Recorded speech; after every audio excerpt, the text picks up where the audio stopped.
Share बाजार retail निवेशकों की संख्या बढ़ने के साथ ही फ्रॉड के मामलात में भी इजाफा हुआ है। बिना ऑथराइज्ड पर्सन भी कंपनियों के शेयर्स पर अपनी पब्लिकली राय दे रहे हैं।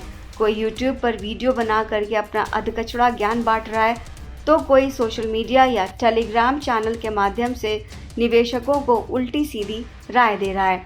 बीते दिनों सेबी ने ऐसे लोगों से सतर्क रहने को कहा है। निवेशकों के हितों और आर्थिक सुरक्षा के लिए सेबी अक्सर ऐसे लोगों पर सख्त कार्रवाई करता रहता है। इसी कड़ी में सेबी ने 20 लाख से ज्यादा फॉलोअर्स वाले पॉपुलर इन्फ्लुएंसर रविंद्र बालू भारती पर बड़ी कार्रवाई की है। सेबी ने रविंद्र बालू भारती से गैर कानूनी लाभ कमाने पर 12 करोड़ रुपए का जुर्माना ठोक दिया है।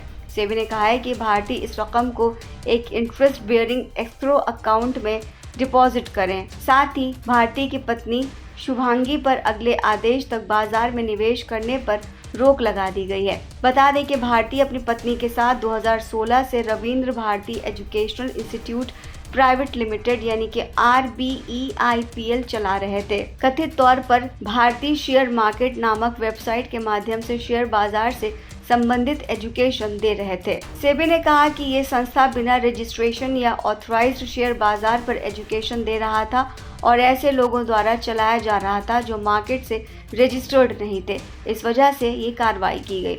सेबी ने यह भी कहा कि भारती के खिलाफ यह कदम निवेशकों के हितों की रक्षा और बाजार की अखंडता को बनाए रखने के लिए उठाया गया है। ये संस्था कथित तौर पर ज्यादा रिटर्न का वादा कर रहे थे, जिसमें 1000% तक रिटर्न मिलने की गारंटी दी जाती थी। सेबी ने भी कहा कि इस संस्था के जरिए निवेशकों को 25% से 1000% तक रिटर्न का अनुमान लगाकर सलाहकार सेवाएं देने का लालच देकर मोटा शुल्क लेते थे। जो निवेशक ऐसी सेवाओं का विकल्प चुनते थे, उन्हें एक डील करनी होती थी जिसमें निवेश सलाहकार सेवाएं के लिए विस्तृत नियम और शर्तें शामिल थी।